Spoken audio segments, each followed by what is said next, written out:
বাংলাদেশের মুসলমান, তোমাদের আকল জ্ঞান কখন হবে? এইদিকে আমাদের নবীজিকে গালি দিতেছে আর তোমরা ভিডিওগুলো শেয়ার করো না। দেখো বাংলাদেশে বসে আমার নবীকে এইভাবে গালি দিতেছে, আমার নবীকে এইভাবে অপবাদ দিতেছে। মাইকেল মুনির যদি গ্রেপ্তার হয়, কেন গ্রেপ্তার হবে না? ভিডিওটা সর্বোচ্চ শেয়ার চাই এবং কমেন্টে জানিয়ে যাবেন। তুই যে কইছিস আল্লাহ রাসূল পরে কি করছিস? তোর এই নীতি ইমান গেছে গা। ইমান কইরা তুমি বলে আমার কাছে কেন? না না, যে ইমাম বুখারী হাদিস লিখছে গাঞ্জা খায়া, এটা হাসানি? হ্যাঁ কইছে এটা। আচ্ছা, তুই কইছিস আল্লাহ রাসূল পরে কি করছে, এটা আমি হাদিস দিয়ে প্রমাণ দেম, এটা হাসানি? আল্লাহ রাসূল বউ ফিরাইতো, এটা হাসানি? হ্যাঁ এটাও হাসান। বুঝছেন হুজুর? তার মানে আমি যে কথাটি কইছি, হ্যাঁ আমার লাগে কইছে, এটা আমি নিজেতে কইছি না। নামাজ বলতে কিছু নাই, আর নামাজ বলতে কিছু নাই। নামাজ বলতে কিছু আমি কেমনে কইছি ওটা কও? যে নামাজ বলতে নাই, কোরআন আছে সালাতের কথা, নামাজ নাই, এটাই তো হাসানি? আমি এটাই তো কইছি। না এটা সত্য কথা। এইখানে আমার ভুল কি কও? কোনটা? এই কথাগুলোর মধ্যে মানে ভুল কোনটা পাইছো? তুই যে কইছিস আল্লাহ রাসূল পরে কি করছিস, তোর এই নীতি ইমান গেছে গা। ইমান কইরা তুমি বলে আমার কাছে কেন? না না, তুই কইলে তো তোর ইমান, ইমান কারে ক? ইমান কারে কও? ইমান অর্থ হচ্ছে বিশ্বাস। হ্যাঁ, বিশ্বাস কো তোর? বিশ্বাস নাই কইছে। যার উপর বিশ্বাস আছে তার ভুল ধরা দেবনি। আমি কইতো না। যারে মহব্বত করা হয়, এই কাজের মধ্যে আমি টুকু কইছি এগুলো আল্লাহ ক্ষমা করে দিছে। আচ্ছা আচ্ছা, তো এইগুলো মানে আজ যে ব্যক্তিকে আল্লাহ নিজে মনোনীত করে ওই ব্যক্তির দ্বারা কোনো পাপ কাজ হইতো না, এবং আল্লাহ নিজে যদি বলে যাদের কোনো অন্যায় নাই, ভুল নাই, ইমানদার মানুষ তাদের মৃত্যুর সময় কোনো কষ্ট নাই, আল্লাহ নিজের কথা। কিন্তু হাদিস তো হইতাছে নবীজির মৃত্যুর সময় কষ্ট হইছে। এখানে আমি কোরআনটাকে বিশ্বাস করব না, হাদিস থেকে বিশ্বাস না, এর দ্বারা কি বোঝা গেল?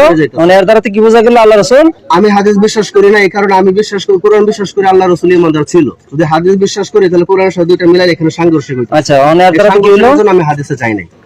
এর দ্বারা তুমি কি বুঝাইতেছ? আল্লাহ রাসূল মুরতাদ? সবাই শুনছে, সবাই সত্যটা বুঝুক। না না না না না, তুমি তো কইছো, কি কইছো, কি বুঝাইতেছ যে আল্লাহ রাসূল এর দ্বারা তো বুঝা গেল হাদিসের মাধ্যমে প্রমাণ নবী যে ফাসিক ছিল, কাফের ছিল।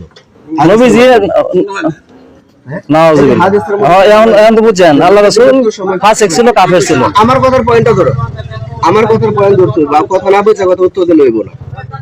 হাদিসের মধ্যে বলা হয়েছে নবী যে সময় ইন্তেকাল করছে ওই সময় নবী মৃত্যুর কষ্ট পাইছে। আমি হাদিস দেখাইতেছি।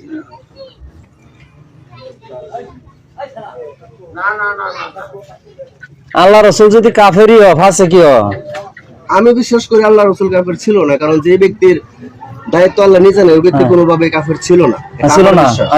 তাহলে আবার তুই কইতেছস? আমি তো কইতেছি না, আমি তো কই হাদিস তো আমার কথা বুঝতে হবে তোমাদের। তুমি রাও করো না, তুমি রাও করো না, তুমি রাও করো না, তুমি আমার ফোন বাজাওছ, আমার আঙ্গুল দিলে মজা করে দিলা তোমার কোনটা? আমার বাপরে তুমি আঙ্গুল দিলা কথা কইতে লাগা। কেডা কথা কইতেছ? বলতেছ আমার সাথে কথা, তোর লাগে কথা কইতেছি। যুক্তি না না, এটাই তো এই প্রমাণ, এটা প্রমাণ অন্য কোনো কিছু না। আচ্ছা আসলে তুমি ধরো কষ্ট পাইছে, এই হাদিসটা কও, এটা হাদিস আমার যদি এখানে ভুল হয়, হ্যাঁ হ্যাঁ,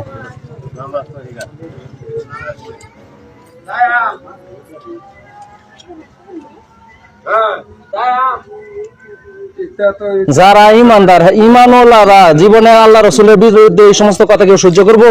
আরে আপনি যে সাপোর্ট করতেছেন